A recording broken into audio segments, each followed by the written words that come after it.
Para a pedagogia histórico-crítica, o papel da educação escolar, né, é a de possibilitar o acesso dos indivíduos aos conhecimentos sistematizados, aos conhecimentos formais, à cultura letrada.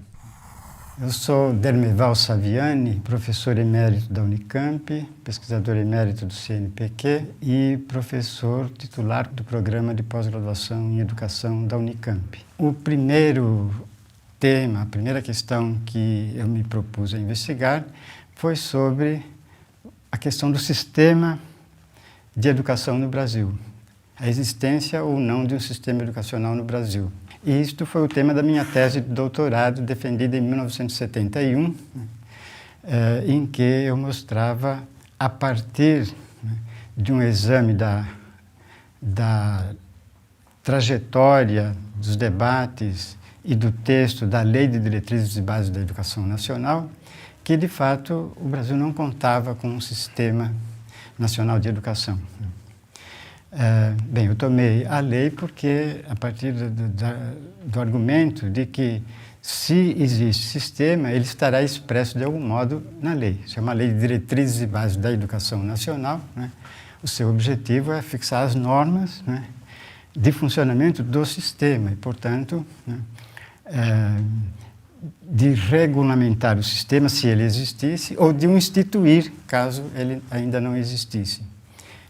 O desenvolvimento da pesquisa chegou à conclusão de que a lei não expressava uma visão sistemática da educação brasileira.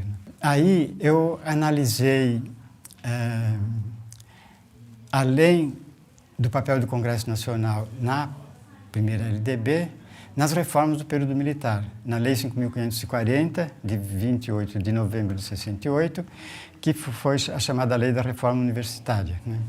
E na Lei 5.692, de 11 de agosto de 1971, que foi a reforma do ensino primário e médio, que passou a se chamar de primeiro e segundo graus, né? Então, esse trabalho deu origem ao livro Política e Educação no Brasil, o papel do Congresso Nacional na legislação do ensino. Então, a Educação Brasileira de Estrutura e Sistema, a nova Lei da Educação, LDB, nova LDB, da LDB ao Fundeb, né, que agora mudou o título, vai ser da LDB ao novo PNE. Pego todo esse período atualizando. O livro sobre o PDE e o livro sobre Sistema Nacional de Educação e Plano Nacional de Educação compõem, né, um conjunto que possibilita aos leitores, aos educadores, terem a visão da política educacional, né, contemporânea no Brasil, né, desde da primeira LDB, em 61, até agora. Então, essa é a primeira, uma linha de investigação, que é a política educacional. Agora, a outra linha de investigação, que é a central, né, talvez até a principal delas, é no campo das teorias da educação. E aí a questão central era como a gente pode chegar a construir uma teoria efetivamente crítica da educação. Porque houve todo um movimento, né, de crítica à educação dominante, né, por conta de uma crítica à sociedade vigente, à sociedade capitalista, à sociedade burguesa, né. Mas o problema que eu enfrentava era que a educação burguesa também foi se transformando, né? E também se contrapôs à educação chamada de tradicional, criando uma educação nova que se propunha como revolucionária, como respondendo a todas as necessidades.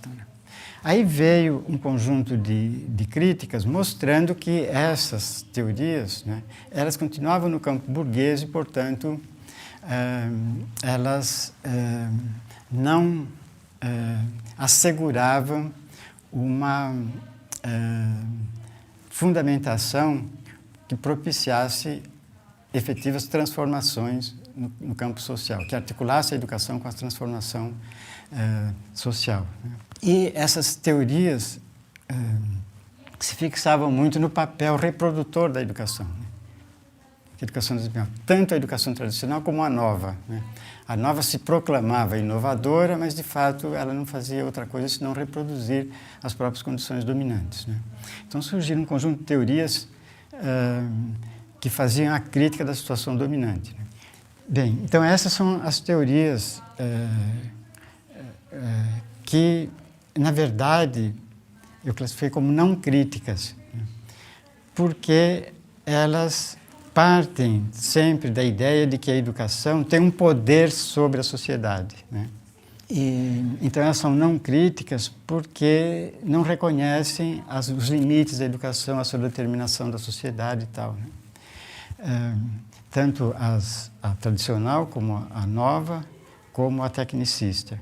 E as teorias críticas são justamente aquelas que mostram os limites dessas teorias, que mostram como elas incidem em ilusões, em limitações. Então. Só que essas teorias críticas, elas acabavam por reduzir a função da escola à mera reprodução da forma social vigente, a mera reprodução das condições dominantes. Então, aí surgiram teorias com base na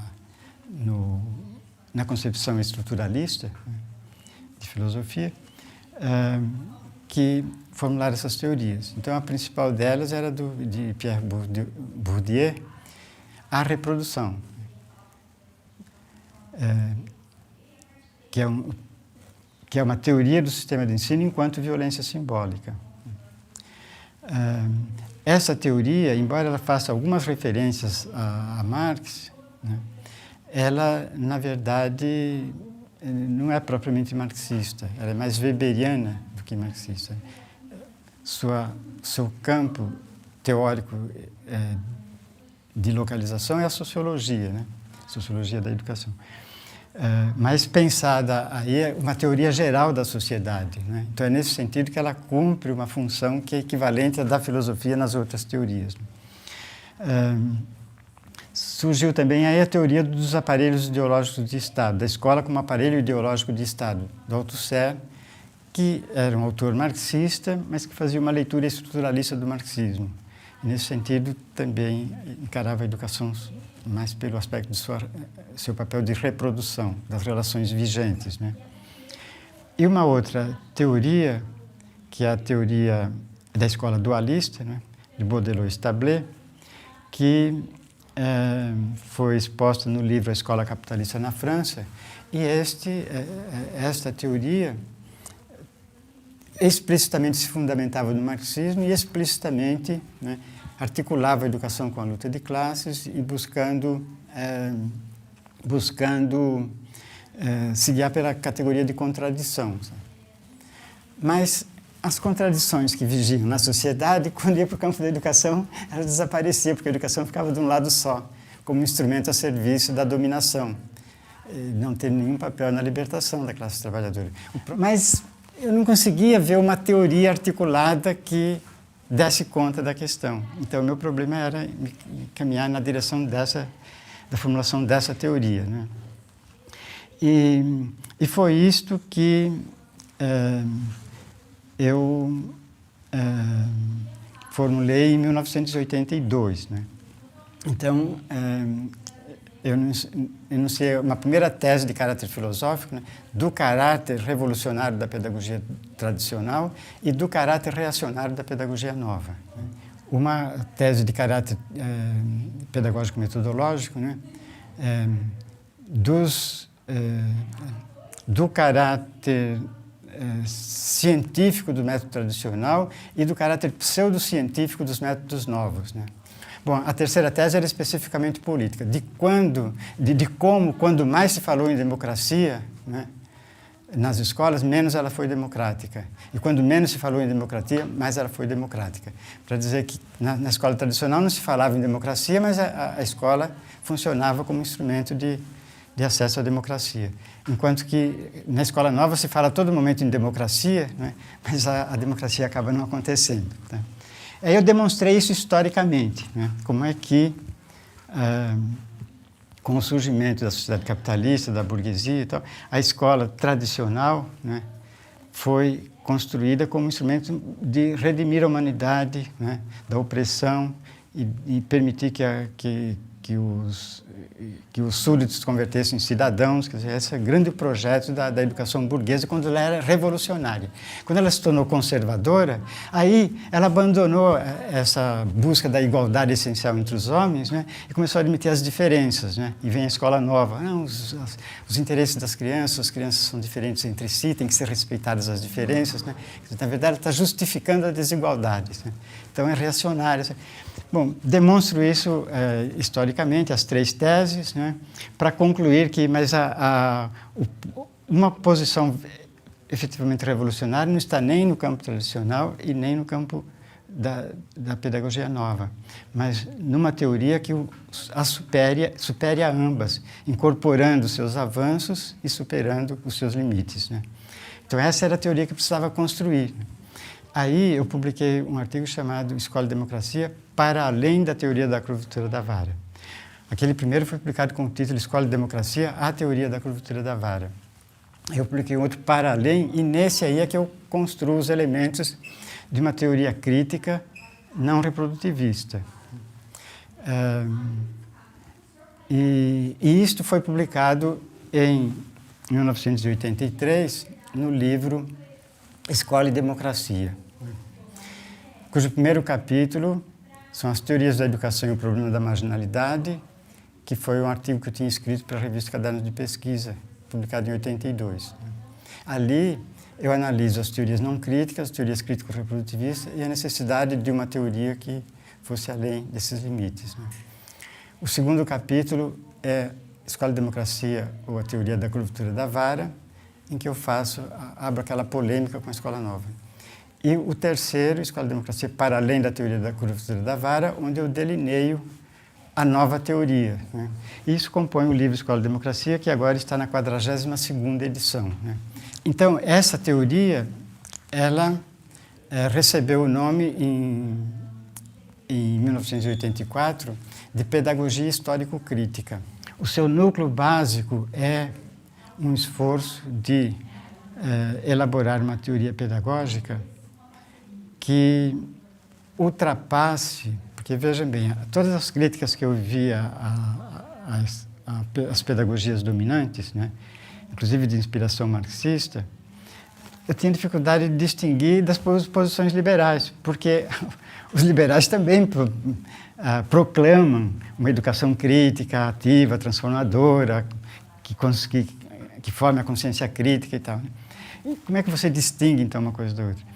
Então, aí eu fui trabalhando com a teoria marxista, mostrando as contradições da ideologia capitalista, da ideologia liberal, né? E tentando construir a teoria em cima da concepção dialética materialista, né? A partir do modo como Marx trabalhou o método, né? Então, o texto dos Grundrisse, que são aquelas anotações de Marx, né? O texto, o método da economia política, depois foi publicado no livro Contribuição para a Crítica da Economia Política. Ali, Marx mostra como é que o conhecimento se desenvolve, né? Mostra como no conhecimento você parte das impressões imediatas, né? Parte do empírico, né?